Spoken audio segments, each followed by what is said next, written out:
Hola, ¿qué tal? Buenos días, buenas tardes, buenas noches.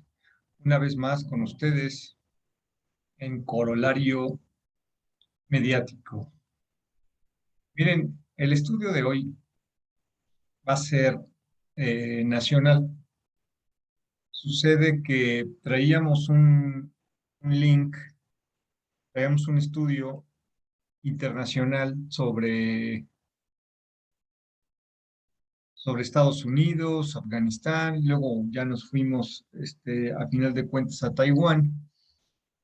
Y lo que estamos comprendiendo es que digamos, donde hay economía, donde hay recursos naturales, hay violencia.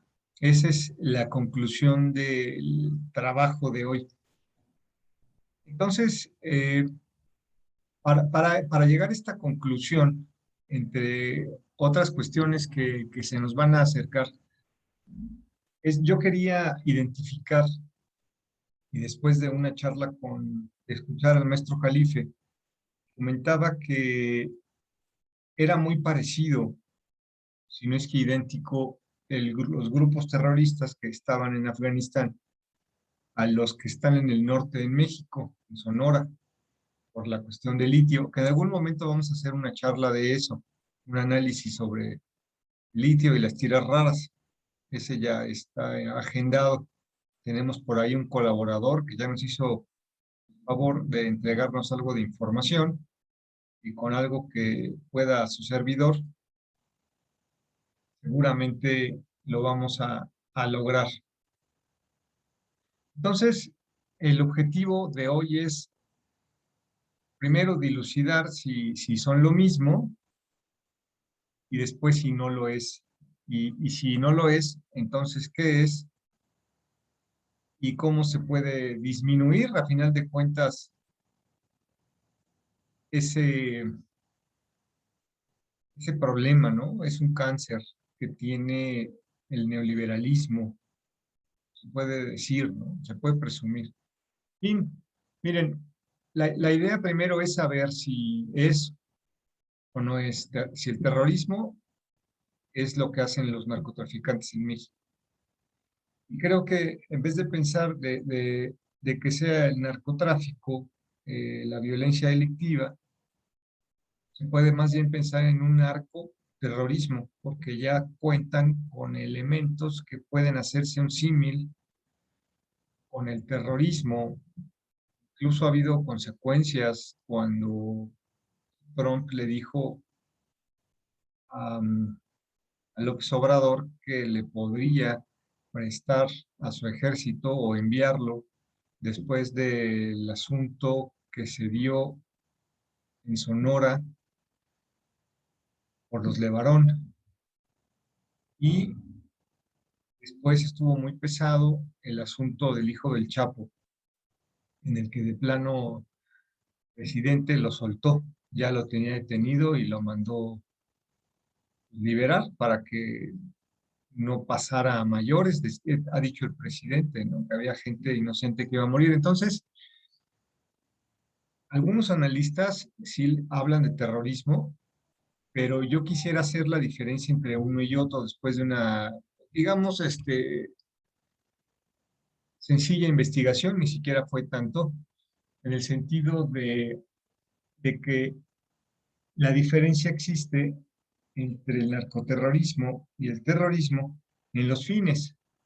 Los fines al final del terrorismo es un estado, generar un estado, golpear a la población también, asustarla también, pero su objetivo es golpear al estado, ¿no? Tratar de gobernar un lugar o tener ese lugar o el cambio político, que si bien sí son algunas cuestiones políticas lo que tienen los narcoterroristas, pero no pretenden gobernar al país.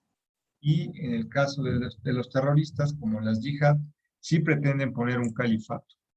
Entonces, ese es lo primero en donde podríamos ya liberar los dos temas y confirmar que aquí se trata del narcoterrorismo, no es el terrorismo que conocemos a nivel internacional, que además ataca en distintos países, sino que nada más se enquista en ciertas zonas, ahorita vamos a ver en cuáles, sus razones, cómo resolverlo.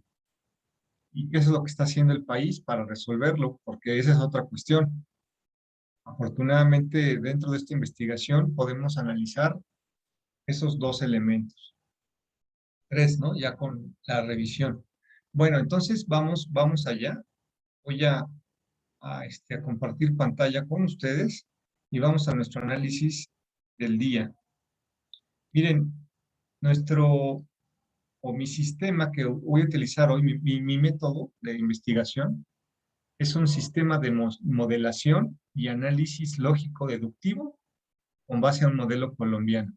¿Sí? Entonces vamos a utilizar un modelo de, de ver cómo se dieron los hechos en algún lugar. En este caso vamos a utilizar Colombia. Y de ahí haremos un análisis deductivo de lo que sus conclusiones arrojan y vemos cómo está el México. A ver qué tanto está haciendo López Obrador al respecto. A ver, entonces, la, la obra está basada en conflictos armados relacionados con la explotación de recursos naturales y algunas recomendaciones. Perdón, este es lo que me trajo al tema, los conflictos armados y relacionados con la explotación de recursos naturales y algunas recomendaciones. ¿Sí? La obra en la que nos estamos basando es para desvincular los recursos naturales del conflicto armado en Colombia, recomendaciones para formuladores de políticas y activistas. Nos resultó buen modelo, la verdad, hecho por Rafael Leitrins, Carlos Masi y Angélica Radberg. Bueno, miren, la idea es, en el estudio que ellos realizan, encuentran relaciones directas e indirectas que genera la violencia dentro de los recursos naturales. Dentro de la relación directa, ¿sí? Comentan que la extracción de los recursos naturales es la principal motivación de la presencia de grupos ilegales, ¿sí? O sea, lo que pretenden directamente es llegar a tomar en ciertos recursos naturales. Acuérdense que el objetivo ahorita es conocer si los recursos naturales atraen al, a la delincuencia organizada, ¿sí? O sea, si en las zonas de riqueza vamos a encontrar problemas de violencia. Y fíjense que en algún momento Carlos Fuentes hacía la frase de oro, perdón, petróleo maldito, porque a final de cuentas, él en su libro de las cabezas de la hidra, precisamente eso comentaba, que hace que se te acerquen ciertos países con intenciones de quitártelo, ¿no? De robarte los recursos naturales, y aquí lo vamos a probar. Entonces, su extracción, la extracción de los bienes o de los recursos, es la motivación que hace que haya grupos ilegales. Ahora, los homicidios son el resultado de la competencia por controlar los recursos. Ya ven que luego nos hemos enterado de que se pelean los propios narcos entre ellos mismos. Bueno, pues es por lo mismo, para controlar esos recursos. Luego, como es el caso del banano en la zona de Uraba, Colombia, en el que tres guerrillas, ¿sí?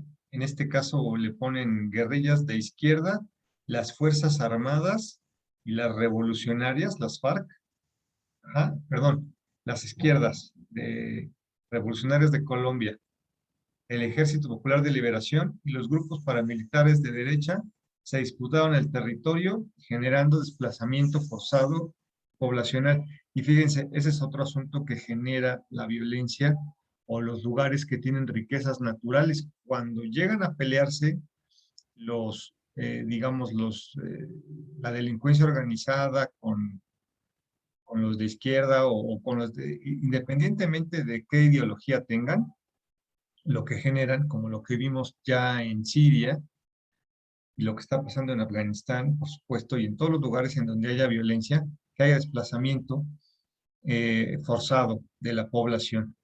¿Sí? Lo que genera en Turquía también, ¿no? Que se están yendo para allá y que les abría el tapón y que ya amenazaba a la Unión Europea. Entonces, es muy delicado. Ya vimos por qué cuando se llegan a pelear por los recursos naturales, hay necesariamente un desplazamiento. Y eso está pasando en México, por supuesto. El oro de Segovia, este es otro lugar, se llama el oro de Segovia, en Antioquía. Han acusado que han asesinado a supuestos auxiliares de la guerrilla, dando como resultado una de las zonas más conflictivas. Entonces, donde extraen oro, ¿sí? También, pues hay gente que tiene ahí guerrilla y eso hace que en esas zonas de ahí sean conflictivas. Ahora, ese es en caso de oro, ya vimos en el caso de las frutas, ahora en el caso del petróleo, miren, donde haya petróleo, aquí hablando del oro de Segovia, pues serían las minas, ¿no? Ahora, en el caso del petróleo, que es donde lo extraigan, dice, se inició con extorsión y sabotaje por parte de grupos delictivos, ¿sí? O sea, llegan y molestan en donde sacan el petróleo o se los hacen explotar, etcétera. Entonces, lo que hacen las empresas, desarrollan esquemas de protección, ¿sí? Entonces, contratan a su propia seguridad, ¿no? Meten ahí a gente bien armada. Entonces, los políticos que residen en esas zonas petroleras, dice que tuvieron un éxito electoral, pues les asignaban partidas especiales, ¿sí? O sea, estas en petroleras le daban dinero a algunos grupos políticos, los cuales casualmente tuvieron mucho éxito electoral, ¿no? Entonces, imagínense, ahí estamos viendo una situación de connivencia entre dame seguridad y yo te hago, eh, pues, te ayudo, ¿no? Con tu trabajos políticos, ¿no? Para que vayas subiendo. Eh, Obviamente se incrementó la violencia entre las fuerzas políticas de corte ilegal, ¿sí? Porque están recibiendo dinero extra que no deberían y están recibiendo apoyos que no deberían. Entonces ahí genera también un círculo, tanto de delincuencia, ¿no? Connivencia con los políticos y además la violencia que se genera por tener grupos, digamos, paramilitares protegiendo las zonas petroleras, ¿no? Asimismo, la extensión de cultivos genera desplazamientos forzados debido a las disputas territoriales. Pues sí, ¿no? Cuando hay cultivos y son campos muy amplios, llegan la delincuencia organizada, hacen que se vayan, pero al mismo tiempo hay disputas. Me parece que ya pudimos haberlo visto en la parte de arriba. Ahora, ese es cuando hay una relación directa, como lo manejan los autores. Ahora, ¿de qué forma también hay una relación indirecta?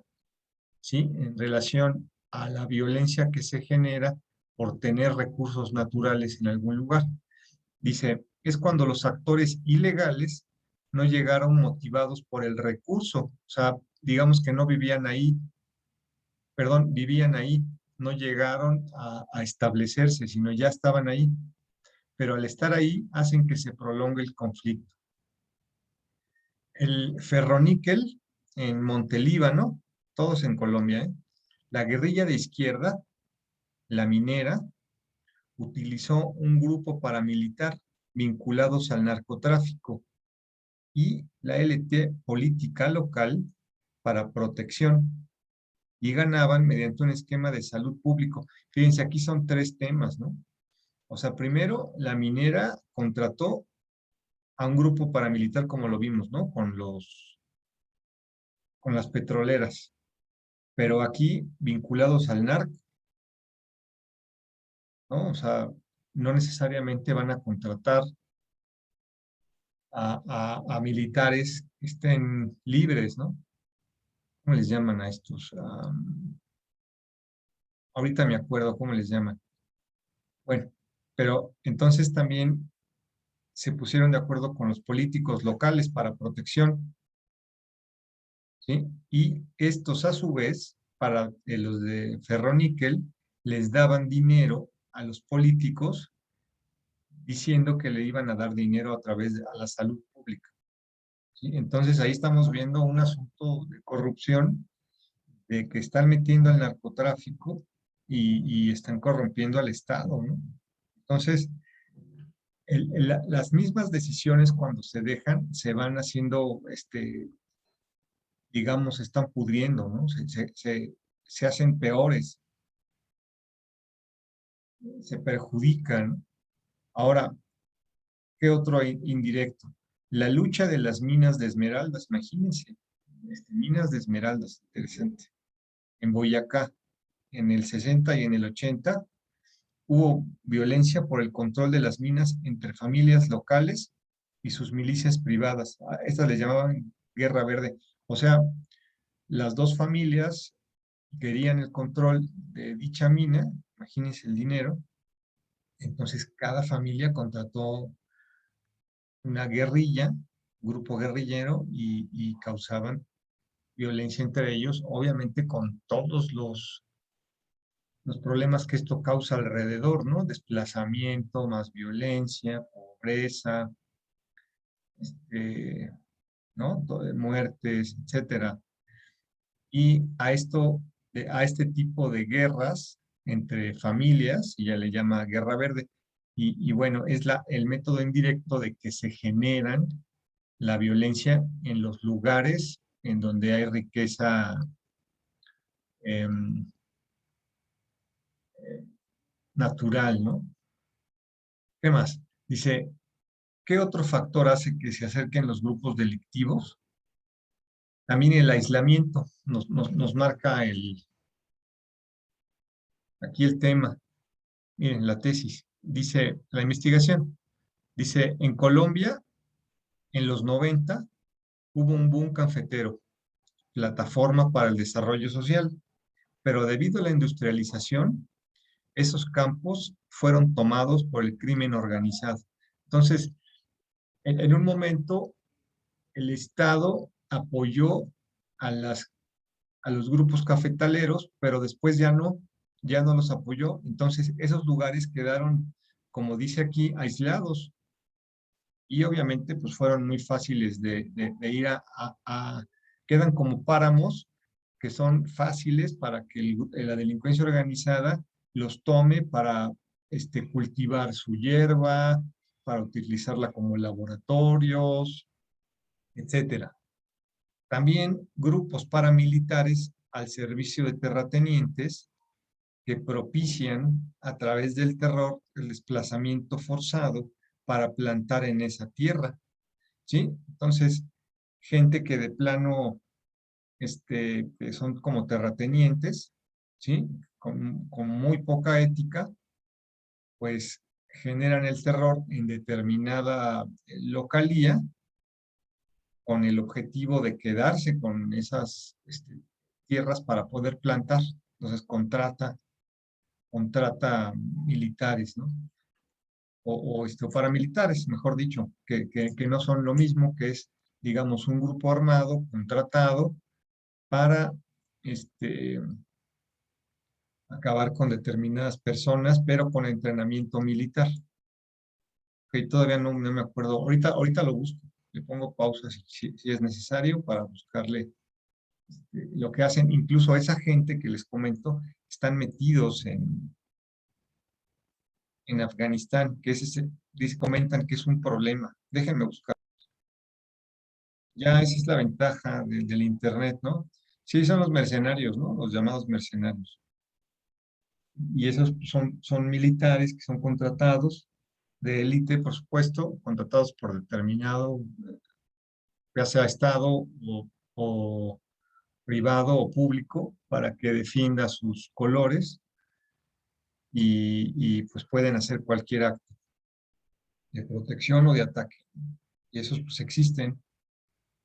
Dice, ok, entonces regresando, principalmente en sectores vulnerables, indígenas o afrocolombianos, perpetuando su pobreza y marginación. Sí, entonces, el que haya esta situación de desplazamiento forzado se da básicamente o se dio básicamente en sectores vulnerables, ¿sí? Es decir, en donde haya indígenas, en donde hayan vivido gente afro en ese momento, en donde en ocasiones los ponen en determinados lugares y no tienen tanta protección, lo cual hace que esa misma gente pues, se perpetúe o viva en un círculo de pobreza, ¿no? Ok, ok. Entonces, ya que vimos los problemas directos o indirectos de de estos grupos delincuenciales, ahora el mismo trabajo arroja algunas recomendaciones dentro de nuestro modelo de estudio, los cuales nos van a poder evitar que esa gente se enquiste en determinados lugares. O sea, no nada más se trata de decir lo malo en este tipo de investigaciones y también, sino también de recomendaciones, ¿no? Entonces, miren, ¿qué evita que el grupo armado penetre en ese lugar, saquee o extorsione?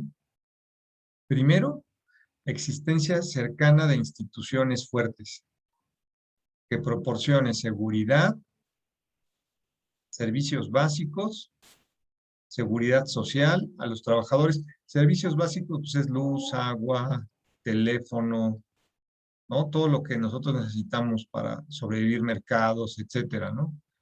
Seguridad social a los trabajadores, al menos protección de la Secretaría del Trabajo para el desarrollo formal del trabajador. Es decir, que el trabajador no se vea disminuido en cuanto a su trabajo, ¿sí? Que tenga esta posibilidad de elaborar formalmente, la cual obviamente le va a permitir, por lo menos en México, la seguridad social y hasta una casa en donde vivir, aunque precaria, como se ha vivido en años anteriores, pero por lo menos a través del Infonavit se tiene derecho a un crédito para casa, que son uno de los derechos adquiridos por el derecho laboral aquí en México.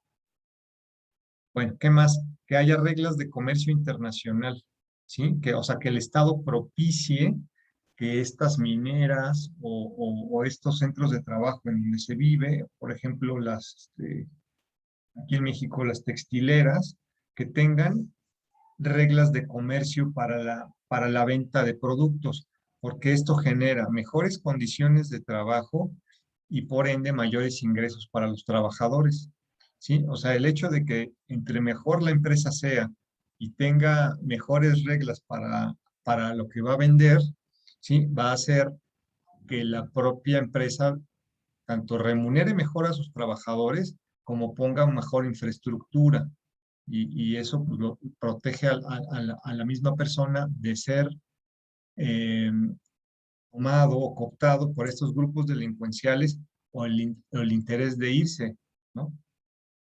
Asimismo, la protección institucional por parte del Estado, fungiendo como mediador ante conflictos armados. Sí, ya veíamos el asunto de los mineros que se peleaban entre familias. Ahí es oportuno señalar que el Estado pudo o puede involucrarse dentro de estos dos factores o sujetos y, y mediar para que pues, acaben con sus rencillas y no generen una violencia que va a afectar a terceros. Coadyuvar a que no intervengan actores armados ilegales. Además, ¿no? Esto coadyuva a que no intervengan actores armados ilegales. ¿Sí? En vez de estar metiendo paramilitares y arreglarse de acuerdo con la autotutela, la cual está prohibida a través, ya más bien a través del tiempo, ¿sí? En que hemos eliminado, que se supone que nadie se puede hacer justicia por su propia mano, sino son el Estado y sus instituciones las que deben de utilizar o las que tienen que servir como instrumento para dirimir, digamos, la guerra o conflictos, que es el derecho. Entonces, utilizar ese mecanismo del Estado para que no, digamos, que no se olvide el Estado de esa obligación que tiene, que esté presente, que se entere por qué hay esa violencia y, si es posible, este, tratar de que las partes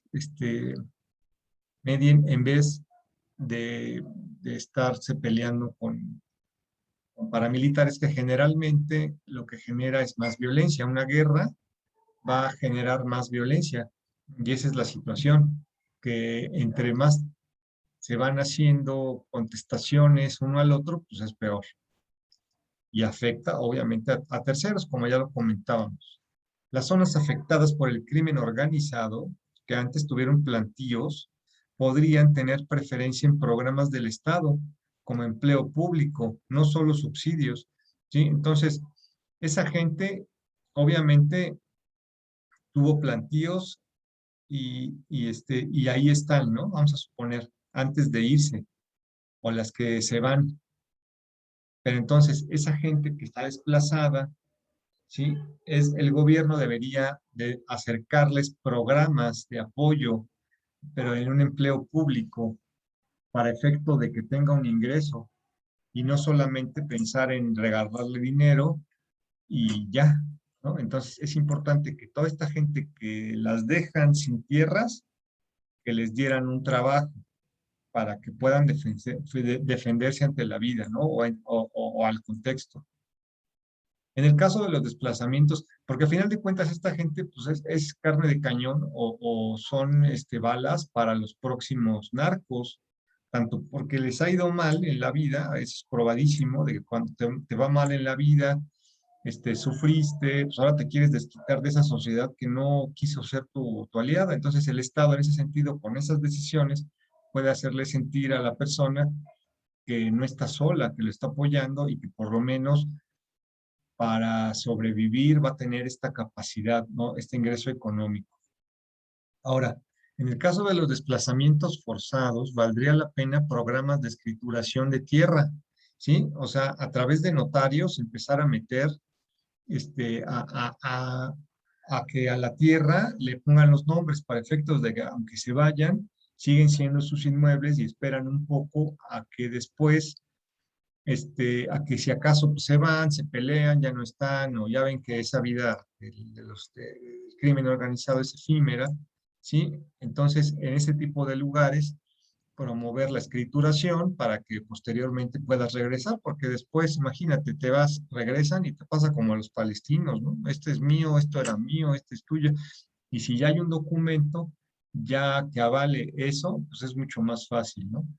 Este, Porque en lugares serranos, y yo aquí también en México he visto, las escrituraciones y los nombres son precarios, ¿no? Es muy bajo, casi no tienen, se tienen más por derecho de uso, ¿sí? O derechos cuando el derecho que te vendría si tú la vives, ¿no? Por un usucapión, una prescripción positiva. Pero en este caso más bien sería negativa, porque luego ni siquiera documentos tienen de dónde están, pero no hay, y luego se las venden y no hay documentos, se las venden entre propios familiares, tampoco hay documentos. Entonces, cuando les pasan este tipo de cosas, pues quedan en el aire, ¿no? Ellos y todas sus familias.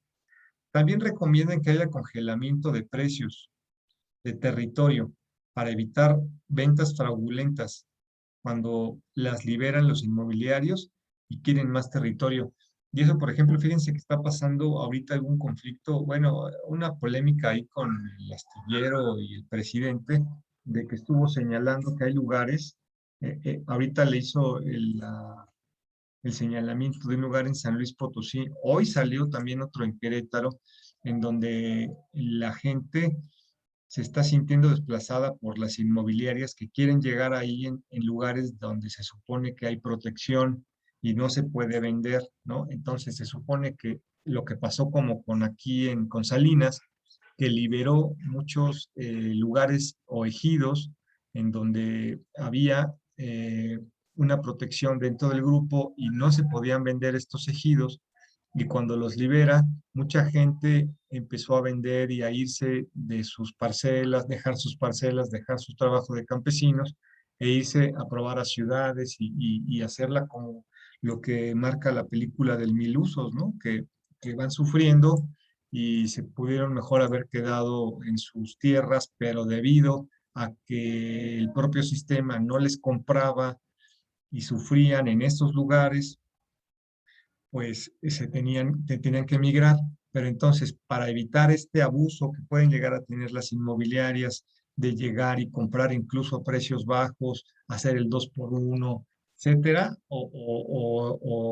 coercionarlos, lo que tendría que hacer el Estado es congelar el precio del territorio, del metro cuadrado, ¿no? Para efectos de que por lo menos no les den menos, ¿no? Tratar de decir, bueno, no le puedes pagar menos para efectos de que no la persona a la cual está vendiendo tampoco le vean la cara, porque imagínense, luego la poca educación que llegan a tener, llegan a vender a precios muy bajos o por la propia situación que están viviendo. Ok, pues son presas fáciles de los grupos inmobiliarios, ¿no? Que llegan con sus escoltas de abogados y financieros y apantallando y diciendo que van a comprar, etcétera. Y la polémica continúa en San Luis Potosí. Habrá que ver cómo termina. El presidente dijo que no iba, se comprometió a que por lo menos en San Luis Potosí no iban a venderse los terrenos, que no se iban a liberar de ser zona protegida. Y eso pues, lo dijo públicamente. Seguramente vamos a saber más al respecto porque algunas inmobiliarias ya tenían hasta su página en internet ofreciendo casas ahí, ¿no? Entonces ahí habrá que estar pendientes de esa noticia. ¿Qué más se utiliza para evitar que se enquiste la violencia en territorio?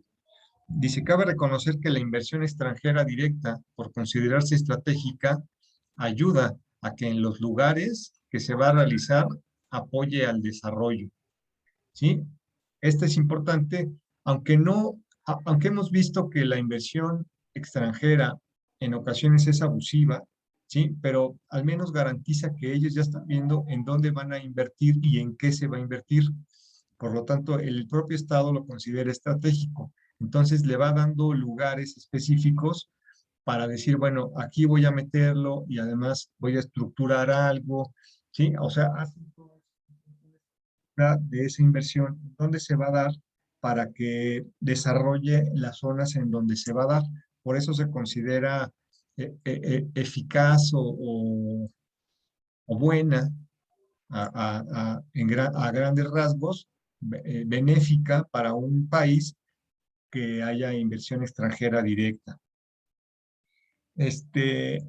Aquí, ¿qué más nos dice? La entrada de grupos ilegales armados no obedece siempre al control de recursos naturales, también puede ser por políticas de expansión, control territorial. Ojo, aquí es como un límite de nuestro trabajo, ¿no? O de la situación de que no necesariamente cuando veas enquistado a un grupo delictivo va a ser porque hay recursos naturales, ¿sí? También puede ser porque ellos se están expandiendo, ¿sí? Están creciendo en su fuerza.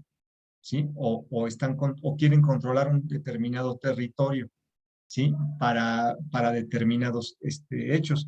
Puede ser para que haya el trasiego de droga, por ejemplo, y a lo mejor está feo, no hay nada, pero a través de ahí hay una aduana donde se permite por ahí meter las drogas, ¿no? ¿Qué más?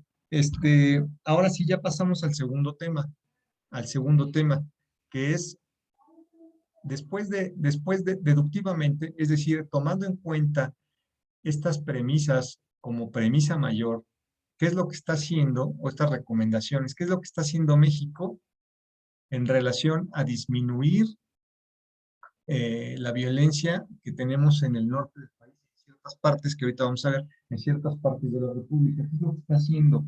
Porque teníamos ya hemos tenido con presidentes estrategias distintas, ¿sí? Calderón, y que ni siquiera han sido distintas, han sido el golpeo de frente, ¿no? Y lo cual ha generado un incremento en la violencia. Entonces, actualmente, López Obrador había dicho desde antes que el método era entrar distinto, irse sobre los puntos, digamos, sobre el fondo del asunto, no solamente el hecho de golpear, que es muy el estilo neoliberal, ¿no? Por ejemplo, cuando estamos viendo los asuntos de Estados Unidos, que ya lo hemos platicado, cuando va y se mete en Siria, atacan a los grupos yihadistas, a Al Qaeda, el que tú me digas, pero a la fecha no ha terminado con ellos. Todavía siguen haciendo de las suyas, siguen creciendo porque se multiplican por distintas células. Es imposible acabarlos con una guerra frontal. Se sabe que se tiene que hacer a través de estrategias mucho más profundas, que es la búsqueda a través de dónde va el dinero, ¿sí? Las redes de corrupción que genera, no solamente el voy, te disparo y se acabó el problema, ¿no? Creen que es como si fuera acabado el perro, se acabó la rabia, ¿no? Todavía hay más porque además eso genera más violencia de los desplazados sobre la gente que sufrió efectos, ¿no? De los que estaban ahí, pues también les tocó, la gente queda muy molesta. Por eso mismo, los talibanes, ¿dónde estaba? En otro, en Vietnam, rápidamente acaban con los ejércitos que dejan, porque la propia sociedad se cansa de ver este tipo de abusos y de ser considerados como un efecto colateral. Bueno, entonces, ¿qué es lo que está haciendo México?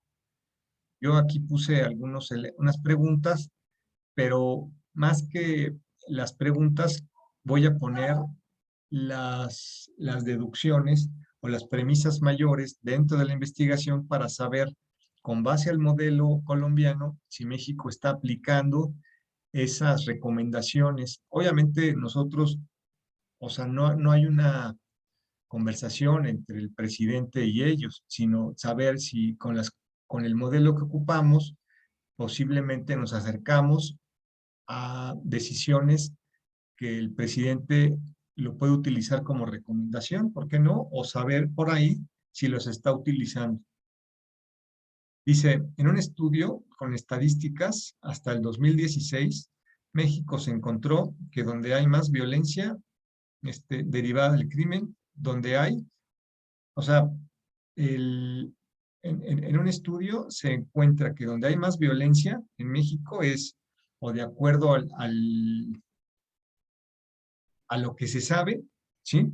Donde hay más violencia es donde haya consumo de droga, y eso pues ya veíamos, ¿no? Donde hay más violencia, ya ven que decíamos, no siempre se va a dar donde hayan recursos naturales, también pueden ser por extensión y todo eso, ¿no? Aquí sabemos que donde hay más violencia, y ahorita les enseño el mapa, miren, aquí, donde hay más violencia, lo naranja es donde hay menos violencia, digamos en comparación de lo rojo, en donde hay más violencia. Pues donde hay más violencia, obviamente, es en la zona aquí de Chihuahua, Baja California, etcétera, ¿no? Donde, vean lo rojo, ¿sí? Es donde hay más violencia en México. Aquí en otra investigación es donde también está lo rojo. Y luego lo amarillo es donde también sigue. Como ven, coinciden las dos tablas, o perdón, las dos gráficas, o los dos mapas. Entonces, donde haya, dentro del país, donde haya consumo de droga, donde haya la producción de droga, donde haya rutas de distribución de droga y donde haya recursos naturales. ¿Sí? Esos son los lugares en donde en México vemos el color rojo, ¿sí? O sea, tienen esas características, ¿sí? Entonces, ¿dónde hay consumo de droga? De acuerdo a, a este mapa, en las zonas rojas es donde más se consume las drogas. Después sigue el naranja. Como vemos, está muy cargado al norte. Miren, tanto consumo, bueno, nada más veámoslo como consumo, ¿no? En el norte se consume, y claro, ¿no? También es donde se supone que hay mayor Producto Interno Bruto, donde hay más dinero, y así se justificaba el Estado mexicano en su momento, que México, como había tenido ya más clase media, pues se consumía más droga, porque de repente se disparó el consumo de droga, ¿sí? Pero eso genera, obviamente, como decíamos, más violencia. Entonces, tienen que haber programas o tienen que haber soluciones a ello. Después, ¿dónde hay producción de droga? Miren, aquí está, ¿sí? En teoría, en lo rojo, otra vez es donde más se produce la droga. Como vemos, pues es en el Pacífico, es donde es más producción y obviamente coincide en donde hay más violencia, ¿sí? O sea, coincide con la teoría que nos maneja para nuestra deducción, de nuestro pensamiento deductivo o de nuestro modelo de pensamiento deductivo, lógico deductivo, es de que en esta zona habría más violencia y si nosotros nos regresamos, nos damos cuenta de que justo en esta zona, miren, es donde está la mayor violencia en México, ¿no? Sinaloa, ya empieza Sonora, bueno, ya está Sonora, ¿sí? Todas estas zonas en donde hay también producción de la droga. Déjenme regresar a esta producción de droga, entonces ahí también hay violencia. ¿Qué más? Donde hay también rutas de distribución, miren, ¿dónde están las rutas de distribución? ¿Sí? Miren, esta es una ruta de distribución, por ejemplo, este azul. Y obviamente es donde hay más violencia. Miren, acá también hay violencia y es una ruta de distribución. ¿A dónde? Pues a Estados Unidos, ¿no? Donde es el principal consumidor de drogas en el planeta. Y México ocupando el puente, ¿no? Pero ya vimos que también se crean, ¿no? Pero aquí la situación es que en donde hay más también zonas de trasiego es donde hay violencia, ¿sí? No solamente es donde haya recursos naturales.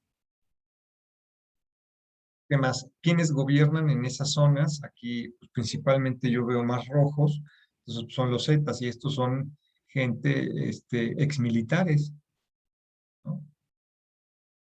Y luego ya viene el cártel del Golfo. A ver, vamos a ver si el naranja. Yo veo más verdes, no sé ustedes, pero dice aquí la familia, los templarios, ¿no? Pero no tiene mucho caso, o sea, nada más es para saber quiénes dominan ciertas zonas. Miren, aquí se están peleando el territorio en Sonora, por ejemplo. Entonces, ¿qué es lo que se pelean? A lo que vemos, se pelean tanto el camino de la distribución, miren, el camino de la distribución, también, pues aquí es donde se hace más, ¿sí? Pero básicamente sería como que el camino, miren aquí Sinaloa también, etcétera, ¿no? Ahí ustedes van haciendo sus propias deducciones, nada más es ahí para que lo tengan como dato alterno. ¿Qué otra cosa? Pues también donde haya recursos naturales, miren, ¿dónde hay recursos naturales en México? En la zona aquí, en Chihuahua, en Sonora, ¿sí? Tenemos los distintos lugares que tienen minería, ¿no? En Sonora, y aquí están las empresas que están metidos ahí. También aquí hay oro en Chihuahua, ¿sí? ¿Qué más hay en Zacatecas? Y como vemos, si lo comparamos con nuestro mapa de violencia, nos damos cuenta, miren, Zacatecas, Chihuahua, Sonora, prácticamente diríamos, bueno, pues está en todo el país, ¿no? Pero en lo rojo es en donde hay más violencia, ¿no? Y miren, acá hay otro, ¿no? Pero ahí vemos que también en las zonas en donde hay recursos naturales, México también tiene violencia. Ok, entonces son los recursos naturales aquí en específico hablando de mineras. Sí, también en Guerrero, miren, se ha conocido y ustedes lo van a ir conociendo, van a ir viendo y esto no es casualidad, ¿no? No es casualidad. Ya veíamos también que son rutas, hay recursos naturales, luego aquí hay producción. ¿Qué más hay? Luego, esta es en relación al petróleo, ¿sí? Aquí está la cuenca de Burgos, o sea, aquí, ¿sí? Es Veracruz y vemos que también hay violencia en Veracruz y en esta parte de la frontera sur, que, ¿no? Hacia abajo, con los demás países, Belice, todo esto. Y miren, la cuenca de Tampico, ¿sí? En estas zonas hay producción petrolera. Y si vemos, vamos a compararlo con nuestro mapa de violencia, miren, aquí está, no es casualidad, o sea, va nuestra inferencia o nuestra deducción sobre que la violencia se genera en zonas naturales, en zonas de distribución, en zonas de creación, es en donde se da, ¿sí? Aquí también en México se está dando y seguramente también aplica para otros países. No es casualidad que países como Afganistán, que son muy ricos en determinadas cosas, tengan enquistados violencia de cualquier otro tipo, ¿no? De cualquiera de los tipos que llegan a existir. Ok, ahora, tercer punto o tercer tema. Ya comprobamos que en México, en donde hay consumo de droga, producción de droga, rutas de distribución y recursos naturales, hay violencia. Ahora, ¿qué está haciendo este gobierno o el país en este momento para erradicarlo con base a las recomendaciones de nuestro modelo de Colombia? ¿Sí? No va a ser lo que el presidente haga, sino si está utilizando o si se puede comparar con base al modelo, por eso les decía yo, con base a ese modelo, saber si México está realizando actos a favor o en contra. Y miren, acciones que disminuirían la violencia por el Estado con base al modelo colombiano. Primero, instituciones fuertes, ¿no? Esto yo lo extraje de las conclusiones, de las recomendaciones a los estados que hace el estudio. Ahora, instituciones fuertes, pues eso se los dejo por ahora a su criterio. Si ustedes consideran que las secretarías se están fortaleciendo o que están mejorando en el tiempo en que llevemos, ustedes lo ven. Ahora, las instituciones también va a aplicar para leyes, ¿no? Porque esa también es una institución. Entonces, si las leyes mejoran, creo que por ahí esta cuestión de la connivencia o lo que están haciendo de la corrupción, ya lo han hecho mucho más intenso para la gente que la ejecute dentro del gobierno. Ahora sí ya les dan mayores castigos. Entonces considero que por ahí sí se ha incrementado. eh, el, el, una institución se ha fortalecido a través de este presidente, pero les digo, prefiero dejárselos a que ustedes mismos vayan viendo cómo se van desarrollando las secretarías y asimismo las leyes, ¿no?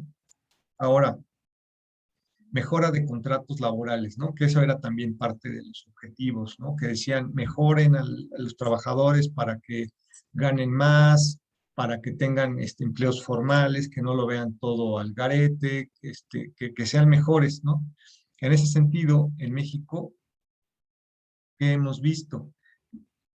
En México hemos visto que hay una reforma laboral que dice que devuelve el poder de los sindicatos y los trabajadores en México. Hubo una reforma para mejorar los salarios, bueno, más que los salarios, para mejorar las condiciones de trabajo de las personas y es darle más fuerza a los sindicatos. Una de las formas de verlo simbólicamente fue cuando salió de Champs del, del sindicato petrolero. Digamos que todavía no se ha visto reflejado porque apenas está en elecciones, pero el Estado da pasos para, por lo menos simbólicamente y jurídicamente, para que en ese sentido mejore la situación de los trabajadores vía contratos, ¿sí? Aquí, por ejemplo, les puse la reforma laboral dentro de esta nota para que vean que no me lo saco yo también y como siempre lo estamos corroborando con la realidad para que no sean simples opiniones, sino que quede fundamentado. La reforma laboral devuelve el poder de los sindicatos a quienes son sus verdaderos titulares y los trabajadores de México. Sin embargo, este cambio legal solo será efectivo si los trabajadores se los apropian, expresó Luisa María Alcalde Luján, titular de la Secretaría del Trabajo, que a final de cuentas también es institucionalizar, ¿sí? Durante el evento de la creación de los trabajadores. Dice, la encargada de la política laboral del país aseguró que la mejor forma que desde el gobierno se puede apoyar a los trabajadores para que la democracia en los sindicatos sea una realidad, es sacar las manos de su vida interna. Ya no queremos que el gobierno tenga centrales consentidas, queremos que sean los trabajadores quienes decidan quién los representa. ¿Sí? Asimismo, mencionó que la introducción de la reforma laboral del voto personal libre, directo y secreto no únicamente representa que los trabajadores decidan libremente quién los representa, sino que ello dará vida a liderazgos legitimados y representativos que tengan fuerte frente a la negociación colectiva. Luis Alcalde mencionó que a la fecha más de 85% de sindicatos con registro federal han modificado sus estatutos y solicitó el apoyo de organizaciones con registro local para que vayan todos juntos por el mismo camino y cumplan los plazos establecidos en el nuevo modelo laboral. El próximo 9 de abril vence el plazo para modificación de estatutos que dijo los fortalecerá y les dará legitimidad y transparencia frente a los trabajadores. También recalcó que luego de un consenso y la participación de las organizaciones sindicales y empresarias del 2019 y 20, el salario mínimo ha recuperado su valor 35%. Estamos conscientes que todavía falta mucho para saldar esta deuda histórica con los trabajadores de México, pero hemos dado un giro de 180 grados y por fin estamos cambiando en la dirección indicada. Entonces, ahí se prueba que el país en ese sentido está mejorando los contratos de acuerdo a nuestro modelo seleccionado. Ahora también vemos la mejora de los salarios, ya leíamos un poco de lo que decía la secretaria del Trabajo y también lo que sucedió con el TIMEC, que esto obligó a que México también tuviera que incrementar sus salarios y esto fue también petición de Estados Unidos, ¿no? De que se incrementaran. Hemos visto, como ya leímos, que hubo un 35% de incremento en los salarios. Miren, estaba en 2018 en 88 y ahora está en 102. Y en la frontera está estratégicamente más alto, ¿no? Para que también la gente mejor se quede a trabajar y no se pase al otro lado. Esa es como parte de la estrategia del presidente. Como les digo, esto no es una apología para el presidente. Estamos viendo qué es lo que está haciendo México para contrarrestar la violencia, ¿sí? Y este es otro elemento, mejorar los salarios como nos dice nuestro modelo. Son cuestiones aisladas, ¿eh? Yo lo que hago es unirlo, como les dije, soy un corolario, ¿sí? Soy un crisol. Sí, también corolario, pero es un crisol. Lo que estoy haciendo es un crisol, es decir, unir distintas cosas y darles un relato, ¿sí? Entonces, pero aquí lo que yo les quiero comentar es que aún estamos en los salarios más bajos. Miren, esto es de Latinoamérica en este año y México está, dice, salario mínimo mensual en dólares estadounidenses en países latinoamericanos seleccionados. Donde más se gana es en Chile, ¿sí? El presidente también ha dicho eso, ¿no? Que somos de los más bajos, que todavía falta incrementarlo. Pero miren cómo somos de los más bajos. Entonces, si hay que incrementarlo, todavía seguimos estando muy abajo. Ganamos la mitad que un chileno, que un uruguayo, que un ecuatoriano, ¿sí? Entonces, ahí creo que falta mucho por hacer, ¿no? La ventaja es que está consciente el presidente y las secretarías, porque ya lo leímos, que lo dijo, ¿no? Y cuando ya por lo menos hay interés político, ayuda. Ahora, muchos dicen que se han escudado en la inflación y ahorita aplica con mayor presión porque no hay producción debido a la pandemia. Es complicado pensar en incrementar tanto los salarios de golpe porque generaría que el mundo o las cosas se encarezcan porque ahorita por pandemia no hay productos. Entonces, eso es lo que está pasando en Estados Unidos. Si ustedes se asoman, ellos en lugar de generar producción están generando, están imprimiendo billetes, lo cual hace que tenga la gente dinero, pero no haya productos. Siempre cuando debe estar unido un link entre producción y salarios, pero, pero eso sí, no se le puede poner tan debajo, ¿no? Cuando tienes a países de Latinoamérica con mejores salarios, es que algo está pasando. Obviamente era parte de una estrategia parecida a la China en México con Peña Nieto, de que querían, o con el PRI, que querían que México fuera el maquilador, y así como China, y por eso precios bajos, y que le dieran trabajo a mucha gente, y aunque sean las maquilas, pero no funcionó. No funcionó, la gente sigue pobre. Hay países como la India que jalaron más inversión vía mano de obra barata, también Estados Unidos, o sea, varios países que nos ganaron en ese sentido, y que ahora con el TIMEC Estados Unidos le dijo, oye, hay mucha gente que se está yendo a trabajar contigo, empresas, ahora las voy a tener que, si vas a querer hacer negocios conmigo, vas a tener que subir tus salarios, que es lo que estamos viendo, y esas empresas las empezó a jalar Trump con beneficios fiscales mismos que tenían acá, ¿no? Entonces, eso también generó, digamos, económicamente tuvo efectos, ¿sí? Pero de todas maneras, la recomendación es que haya salarios más dignos para las personas y no sean jalados, ¿no? Y que haya trabajos más que regalos. ¿Qué más? Reglas de exportación de mercancías, pues eso ya se los dejo ahí viendo a ustedes si las propias empresas les ponen reglas a las empresas, ¿no? Yo ahorita he visto que ya traen sellos, que ya hubo un conflicto ahí con la Danone, incluso de que no era, la Profeco les exigió que no era eso yogur, que todo era todo menos yogur, etcétera. Fue todo un escándalo, y me parece que en ese sentido va bien en ese sentido. Ahí habrá que empezar, como ustedes también empiecen a analizar si en ese sentido México va encaminado a exigirle más reglas a a las empresas que vienen a trabajar aquí, para que al mismo tiempo, como efecto, tengan un mejor trabajo las personas que laboran en esos lugares, y no sean lugares poco higiénicos, que no tienen infraestructura, lo cual perjudica a los trabajadores, y por ende es un efecto de violencia, ¿no? Pues es lo que tiene que cuidar el Estado. Luego tiene que haber una mediación en conflictos. En ocasiones que he visto algunas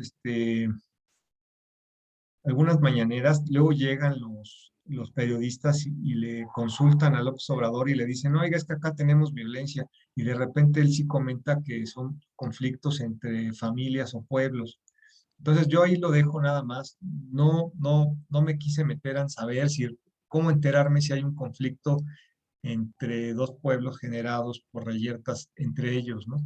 Pero ahí creo que también se los dejo a ustedes para que vayan viendo si México está apoyando en ese tipo de problemas entre pueblos, y si crea tal vez también, ¿no? Esto de la justicia alternativa, pero ese no aplica precisamente para eso, ¿no?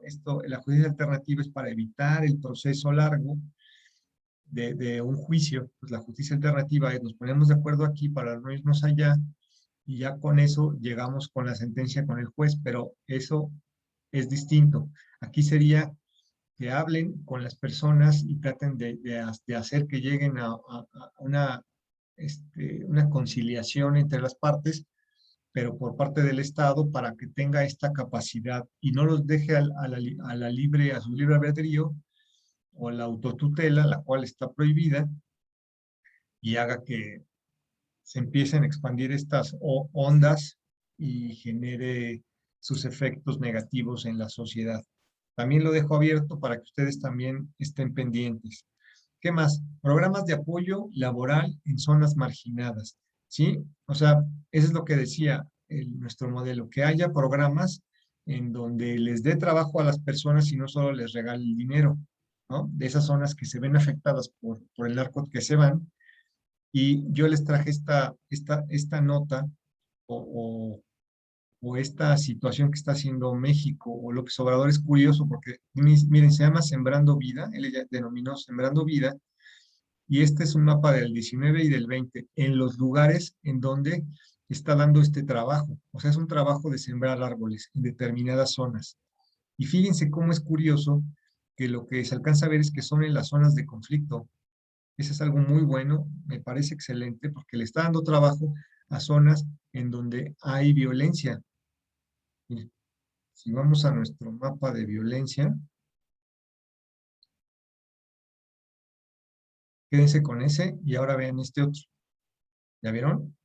Entonces es interesante ver cómo el presidente está dándole trabajo, ¿sí? Está dándole trabajo a zonas en donde hay violencia. Y eso me parece muy buena noticia. Y aquí están invirtiendo mucho dinero. En color verde es en el año pasado, antepasado. Y en el año pasado es en más fuertito. Entonces está ocupando en las zonas en donde se sabe que hay violencia. Y acá es la cantidad de personas, ¿sí? Que se les está dando el trabajo en las distintas entidades. Pero como vemos, es en las zonas donde hay violencia, lo cual me parece una manera de disminuirlo, ¿no? Me parece correcto la decisión en ese sentido en relación a nuestro modelo. Y aquí, bueno, ¿qué significa esto de, hay un plan que tiene el presidente para zonas marginadas, ¿sí? Miren, déjenme ubicarlo, denme un segundito para ubicar. Ya lo tengo, se los voy a mostrar más o menos qué es lo que dice, para que vayamos haciendo con datos reales, ¿no? Qué es lo que está haciendo el país y quedarnos tranquilos o intranquilos de lo que se está haciendo. Ciudad de México, el gobierno de Andrés Manuel López Obrador pondrá en marcha una estrategia para apoyar a la población con mayor índice de marginación. Lo que se sabe de este plan hasta ahora es que iniciará en 15 municipios de México que van desde el norte del país, en Sonora, hasta el sureste de Quintana Roo y que tendrá un costo de 10,000 millones de pesos. Roman Meyer, propuesto para dirigir la Secretaría de Desarrollo Territorial SEDATU en el próximo gobierno y quien estará encargado del programa Mejoramiento Urbano, platicó con ADN Político los detalles de este proyecto con el que se buscaron dar soluciones a las necesidades de las zonas marginadas en las metrópolis mexicanas. Es un plan que busca dar soluciones a las necesidades de las zonas marginadas de las metrópolis mexicanas, tomando en cuenta la carencia de infraestructura básica, espacio público, servicios urbanos de calidad, acciones de vivienda en su gran mayoría, son cuestiones de mejoramiento, ampliación y si se requiere de algunos casos, sustitución y en dar certeza jurídica a la propiedad. ¿Ya vieron? También están ayudando con la situación jurídica de darle eh, escriturar, ¿no? Escriturar. Y eso me parece excelente porque ya saben, si son desplazados por la violencia en algún momento pueden regresar. Tiene, y vemos que hay estrategia detrás, ¿no? Que esa es la ventaja, que hay estrategia por parte de los que están creando estos programas. Tiene como objetivo garantizar el derecho al hábitat y la vivienda en el patrimonio de las personas que habitan en zonas urbanas de alta marginación. ¿Ya vieron? Como sabemos que generalmente se enquistan en zonas marginadas para ir a distribuir o ir a crear drogas, este, hacen este tipo de programas. Se articulan estrategias de reducir la violencia, ¿ya vieron? Reducir la violencia y para mejorar el entorno urbano de la población con mayores carencias, explica Román Meyer. Este me parece que es el hijo de Lorenzo Meyer. ¿Cuáles son las zonas a intervenir? El futuro titular de la ciudad explicó que son 5 municipios en el norte: San Luis, Río Colorado, Sonora, Tijuana, Baja California, Tamaulipas, Coahuila, Ciudad Juárez. Vean cómo son zonas donde hay violencia. En la zona metropolitana, Chimalhuacán, Texcoco, Izcalli, Estado de México, zonas turísticas, Acapulco, Los Cabos, Bahía de Banderas, Nayarit, Jalisco. Miren cómo son zonas de violencia, cómo se eligieron los lugares. Señala que hizo una determinación de los municipios analizando el grado de marginación, el índice de entorno urbano y el índice de delincuencia. Con ellos hicieron un índice compuesto y seleccionaron qué municipios se van a intervenir. Vean qué interesante es tomar nuestro modelo para darnos cuenta si es positivo o negativo, porque sería peor decir, bueno, pues están apoyando a la empresa y están contratando helicópteros y comprando armamento. Eso no va a acabar con la violencia en esos países, sino este tipo de programas. Ya lo estamos tomando como modelo. Tomamos en cuenta el grado de marginación y el índice de entorno urbano. que está compuesto por banquetas, el tema de luminarias, luz, drenaje, que esto decíamos que era todo lo que son los servicios básicos, que esa es una parte de lo que debe tener un lugar para acabar con la violencia, que no se vean lugares llanos, olvidados. ¿En qué consisten las intervenciones? Y se comenta que se va a analizar cada uno de los puntos para conocer la realidad de las áreas, para invertir y concertar las acciones de vivienda, seguridad que se necesiten. Tenemos que ponernos a trabajar en campo a la brevedad para poder tener estudios más tangibles, más específicos y poder saber la realidad de cada una de las áreas. Qué bueno, ¿no? Que además sea diferenciado, que no sea específicamente solo para algo, ¿no? Sino que depende de lo que te haga falta, es lo que se les van a dar. El presidente electo adelantó que el plan costará aproximadamente 10,000 millones.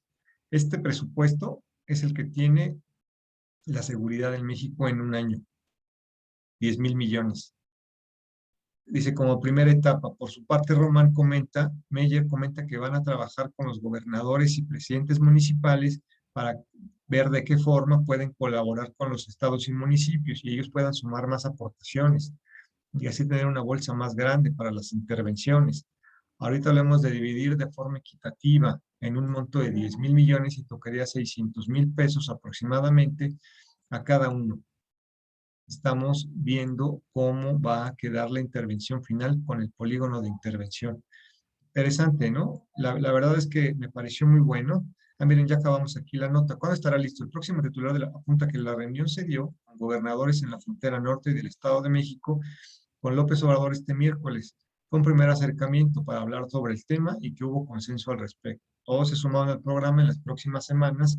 Estaremos ya trabajando de forma más cercana con cada uno de los equipos de los gobernadores y de los presidentes municipales. Sin embargo, reconoció que el plan estará listo próximamente a finales del próximo año para que les dé tiempo de todo el proceso, desde hacer el diagnóstico y estudios y de conformar los programas de forma más detallada para cada polígono e intervenir, luego lanzar licitaciones para seguir con la construcción de equipamiento. Pero es a finales del próximo año. ¿Y esta es de qué año?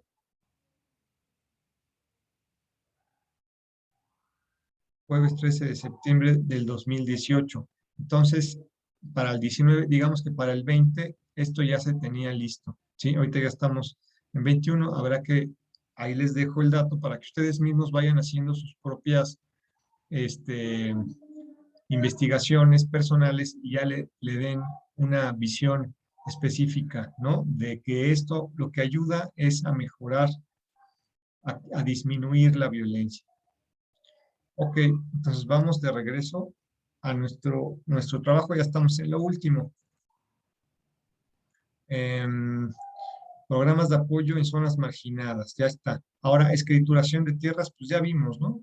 Lo que se veía, ¿no? Que también lo leímos, escrituración de tierras y congelamiento, pues es precisamente lo que acabo de leer.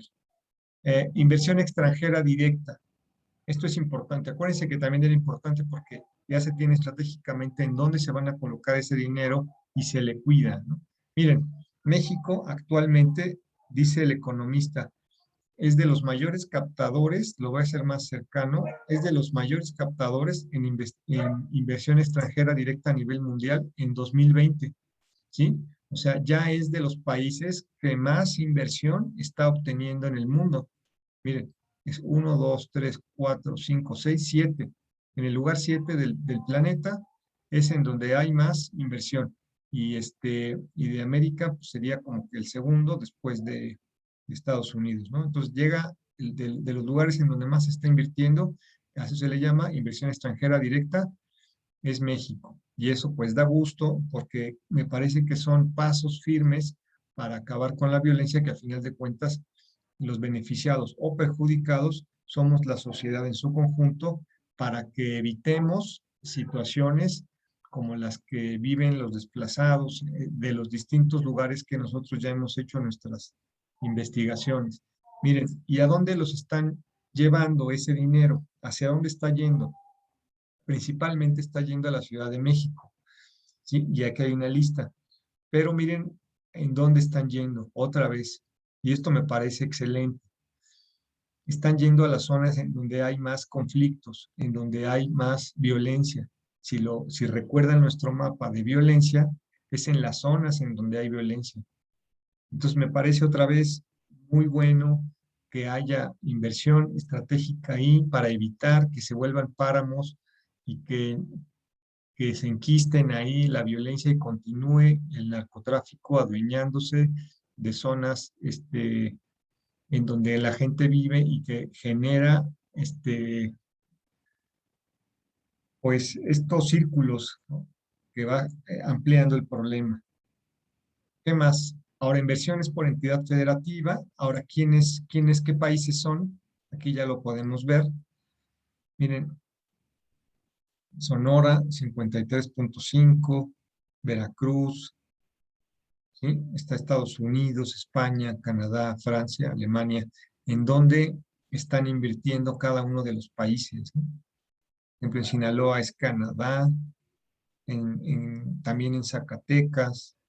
O sea, la inversión extranjera directa también tiene determinados lugares en donde se aplica por país, ¿no? Ahí también se los dejo para que ustedes también, pues, no se vayan con que en Internet nada más se da mala información y se vayan súper bien informados de decir de que esto está relacionado bien con la realidad.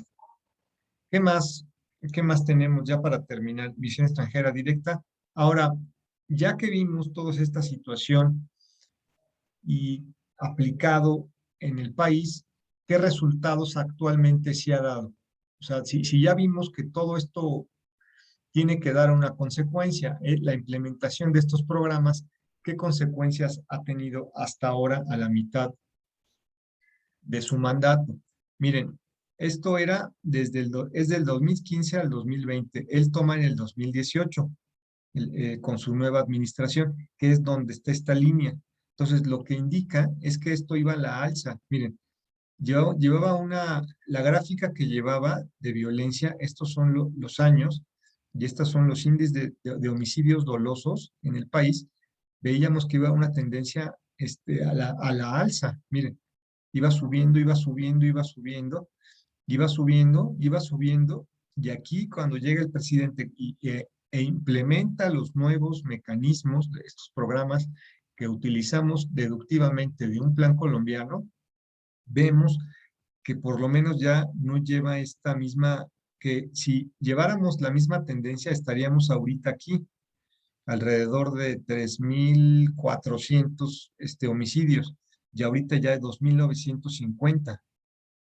¿Sí? Entonces, lo que se ve es que ya hay una tendencia en que han aplanado la gráfica para disminuir. Es decir, la ciencia social aplicada a la realidad como experimento está funcionando, al menos no en un sentido de disminuirlo de golpe, porque obviamente estamos hablando de personas y las cuales pues, no cambian de las situaciones de un día a otro, pero sí vemos que han dado resultados positivos, al menos no en un sentido de que se incremente, sino que vaya disminuyendo conforme pase el tiempo.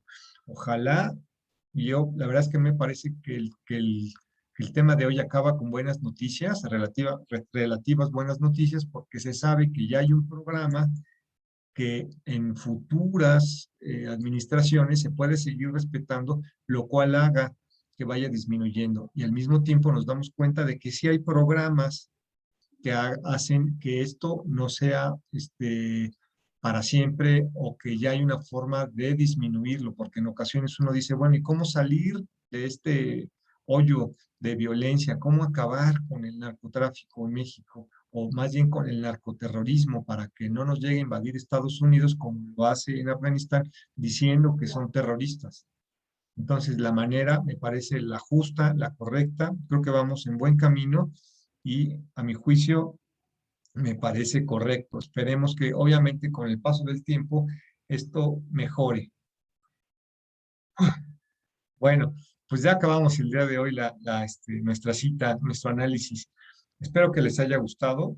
Este, Les pido que pongan que se suscriban. Si ustedes son nuevas personas que están viendo el programa, o si les pareció a los que están bien, a los que ya están suscritos, Si les pareció bueno, pues ya empiecenlo a mover para que esto no quede como información al aire, si les parece correcta.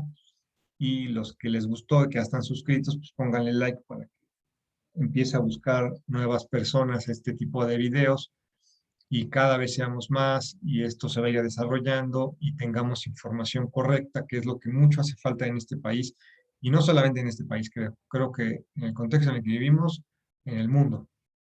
Bueno, tampoco es para tanto que sea muy bueno, ¿no? Pero creo que esta información no la vemos tan fácilmente. Honestamente, por eso mismo yo lo hago, porque no la he visto. Poca, poca información de este tipo yo he visto, que haya este tipo de cronologías. Bueno, vamos a estar investigando cosas nuevas. No nos vamos a estar clavando también en pura exterior. Yo sé que no todos les gusta saber de exterior, pero lo que hago son links. ¿Cuál es nuestro método? Vamos a estar haciendo lo que algún día quiso hacer Borges en decir del conocimiento, que te van llevando tus estímulos, lo que te gusta, tu motivación te va llevando a leer otro.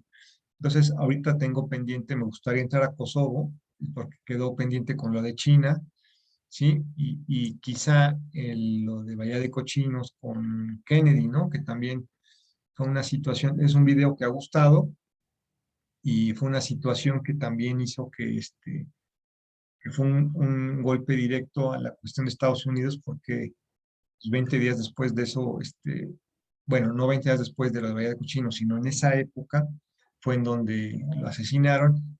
Y pues a ver, vamos encontrando pistas, ¿no? Para ir desarrollando nuestra mentalidad sobre lo que pasa y de ahí lo que nos vaya llevando. Acuérdense que también estamos haciendo actualizaciones de lo que está pasando en Afganistán y ahí pues le échenle un ojo, ¿no? Para que estemos pendientes de lo que pasa en nuestro contexto o nuestro alrededor. Sin más, cuídense mucho, yo me despido de su canal Crisol Mediático.